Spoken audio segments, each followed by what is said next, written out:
આ છે અમારા કાયમીના મહેમાન જે દરરોજ આવે છે. સવારે, બપોરે, સાંજે ચૂપચાપ ખાઈ પીને નીકળી જાય છે. એને ક્યારેય એમ નથી કીધું કે આ દાણા બરોબર નથી, કે આ આવા છે ને તેવા છે. એ શાંતિથી ખાઈને નીકળી જવાનું. અને આમ જોવા જાવ તો આજ સાચી જીવ દયા છે ને ભાઈ. જેનું કોઈ નથી એને આપણે નાખીએ તો આપણા હૃદયમાંથી એ પ્રેમ જાગે. આનો આખા દિવસનો ખર્ચો કેટલો? તો કે વધીને 2 થી 3 રૂપિયા.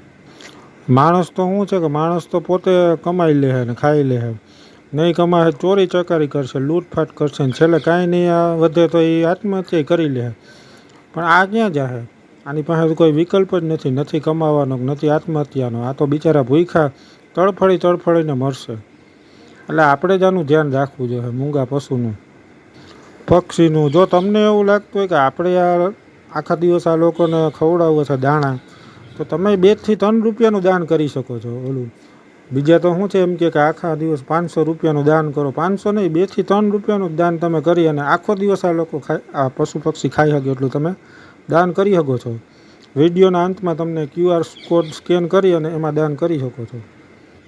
એટલે એવું નથી કે 2 થી 3 રૂપિયા તમે દાન કરો. હું પોતે પણ 5-25 રૂપિયા બગાડી શકું એમ છું. પણ આપણું ધ્યેય એવું છે કે ક્યાંય કોઈ પશુ પક્ષી ભૂખ્યું ના રહેવું જોઈએ, એના માટે 2 થી 3 રૂપિયા.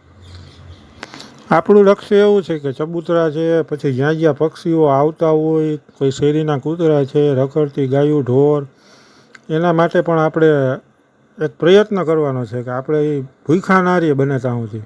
એના માટે છે.